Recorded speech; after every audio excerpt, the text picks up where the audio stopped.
నమస్తే, నేను మీ నాగేష్. వైఎస్ఆర్ కాంగ్రెస్ పార్టీ అధ్యక్షుడు వైఎస్ జగన్మోహన్ రెడ్డి మొహమాటం వల్ల రాష్ట్రంలో 25 నుంచి 30 అసెంబ్లీ స్థానాలు ఆ పార్టీ గెలిచే అవకాశం ఉన్న తెలుగుదేశం పార్టీ చేతిలో పెట్టిందనేది మనం ఇంతకుముందు చేసిన వీడియోలో చర్చించుకున్నాం. దానికి సంబంధించి నియోజకవర్గాల వారీగా ఒక డెప్త్ రిపోర్టు మీ ముందుకు తాబోతున్నాం. ఇందులో భాగంగా తొలి విడతగా నెల్లూరు జిల్లా అభ్యర్థి ఎంపిక విషయంలో ఏం జరిగింది, దాన్ని తెలుగుదేశం పార్టీ ఏ రకంగా అడ్వాంటేజ్ తీసుకుందనేది ఇప్పుడు మనం చర్చించుకోబోతున్నాం. నెల్లూరు జిల్లా ఉదయగిరి నియోజకవర్గాన్ని వైఎస్ఆర్ కాంగ్రెస్ పార్టీ చేజేతుల టీడీపీ చేతిలో పెట్టింది.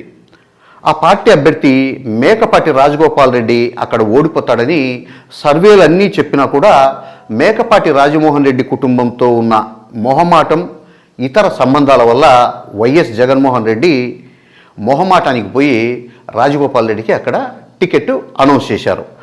రాజగోపాల్ రెడ్డి వ్యవహార తీరు కారణంగా టీడీపీ అభ్యర్థి కాకర్ల సురేష్ను గెలిపించడానికి వైఎస్ఆర్ కాంగ్రెస్ పార్టీ నాయకులు, కార్యకర్తలే తెలుగుదేశం పార్టీ వాళ్ళకంటే ఎక్కువగా పనిచేశారని అక్కడి రాజకీయ పార్టీలు చెబుతున్నాయి.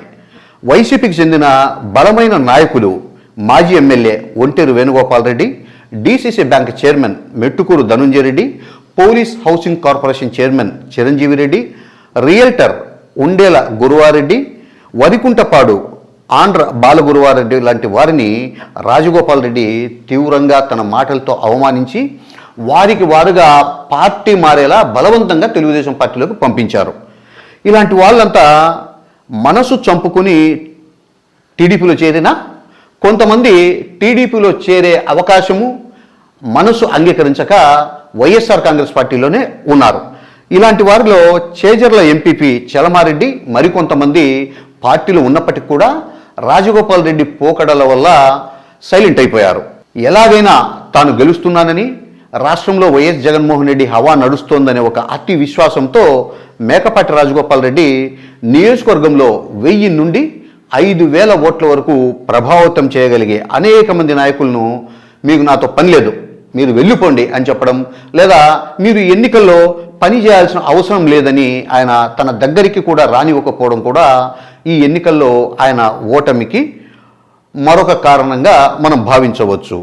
ఈ నియోజకవర్గంలో రెడ్డి, ఎస్సీ, మాదిగ, యాదవ, కమ్మ, బలిజ సామాజిక వర్గాలు అభ్యర్థుల జయాపజయాలను డిసైడ్ చేసే స్థాయిలో ఉన్నాయి.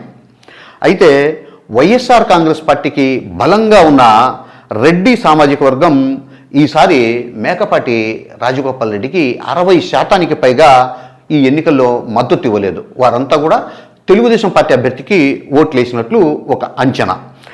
అలాగే 20,000కు పైగా ఓట్లున్న బలిజ సామాజిక వర్గం అవుట్ రైట్గా ఈసారి తెలుగుదేశం అభ్యర్థికి మద్దతు ఇచ్చారు. ఇక యాదవ, కమ్మ సామాజిక వర్గాలకు చెందిన ఓటర్లలో సాంప్రదాయబద్ధంగా 90% మంది తెలుగుదేశం పార్టీ పక్షానే నిలబడ్డారు. నియోజకవర్గంలో మొత్తం 2,14,677 ఓట్లు ఉన్నాయి. ఇందులో 1,97,970 ఓట్లు పోలయ్యాయి. ఈ పోలైన ఓట్లలో టీడీపీ అభ్యర్థి సురేష్కు 1,01,537 ఓట్లు రాగా వైసీపీ అభ్యర్థి రాజగోపాల్ రెడ్డికి 91,916 ఓట్లు లభించాయి. సో ఈ మొత్తం ఎన్నికల ఫలితాలను, పోలింగ్ను మనం అంచనా వేస్తే టీడీపీ అభ్యర్థికి 9,621 ఓట్ల మెజారిటీ మాత్రమే లభించింది. ఇక్కడ ఈ మెజారిటీ అనేది అటు నెల్లూరు జిల్లాలోనూ ఉదయగిరి నియోజకవర్గంలో పెద్ద చర్చనీయాంశమైంది. జలదంకి మండలం బ్రాహ్మణకాక గ్రామానికి చెందిన మాజీ ఎమ్మెల్యే ఒంటేరు వేణుగోపాల్ రెడ్డి ఎన్నికల ముందు వరకు వైఎస్ఆర్ కాంగ్రెస్ పార్టీలోనే ఉన్నారు. ఆయన వివాదరహితుడు, మంచివాడనే పేరుంది. 10 మందిని కలుపుకుని పోయే స్వభావం కూడా ఒంటేరు వేణుగోపాల్ రెడ్డికి ఉంది. సర్వేల్లో రాజగోపాల్ రెడ్డి ఓడిపోతున్నారనే విషయం బయటికి రావడంతో వేణుగోపాల్ రెడ్డి ఏం చేశారంటే పార్టీ నాయకులు విజయసాయిరెడ్డి, చెవిరెడ్డి భాస్కర్ రెడ్డి ద్వారా టికెట్ పొందేదానికి ప్రయత్నం చేశారు. ఒంటేరు అసంతృప్తితో ఉన్నారని చెప్పేసి ఒక సమాచారం అందడంతో అప్పటి ముఖ్యమంత్రి జగన్మోహన్ రెడ్డి ఒంటేరు వేణుగోపాల్ రెడ్డిని తాడేపల్లిలోని తన నివాసానికి పిలిపించుకుని ఎన్నికల్లో మనం గెలుస్తున్నాం, ఎన్నికలు అయ్యాక నువ్వు ఏ పదవి కోరుకుంటే ఆ పదవి ఇస్తానని చెప్పేసి హామీ ఇచ్చాడు. అంతటితో ఆగకుండా నెల్లూరు జిల్లాలో ఎన్నికలకు సంబంధించిన సమన్వయం చేసే ఒక కీలక పదవిని కూడా ఒంటేరు వేణుగోపాల్ రెడ్డికి జగన్మోహన్ రెడ్డి ఇచ్చారు. అయినా కూడా ఒంటేరు సంతృప్తి చెందలేదు. రాజగోపాల్ రెడ్డి వ్యవహార తీరుతో పాటు టీడీపీ అభ్యర్థి వేమిరెడ్డి ప్రభాకర్ రెడ్డితో ఉండే సన్నిహిత స్నేహ సంబంధాల వల్ల ఒంటేరు వేణుగోపాల్ రెడ్డి తెలుగుదేశం పార్టీలోకి జంప్ అయ్యారు.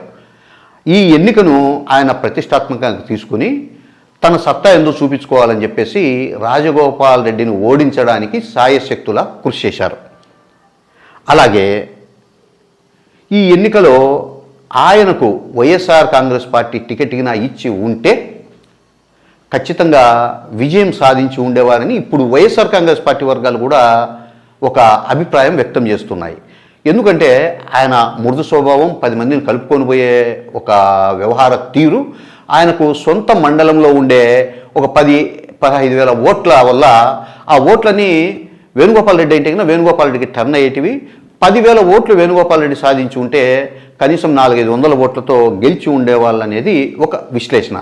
దాంతోపాటు DCC bank chairman Mettukuru Dhanunjaya రెడ్డిని కూడా అభ్యర్థిగా చేసి ఉంటే ఆయనకు కూడా గెలుపు అవకాశాలు అయితే ఉండేవనేది మరో అంచనా.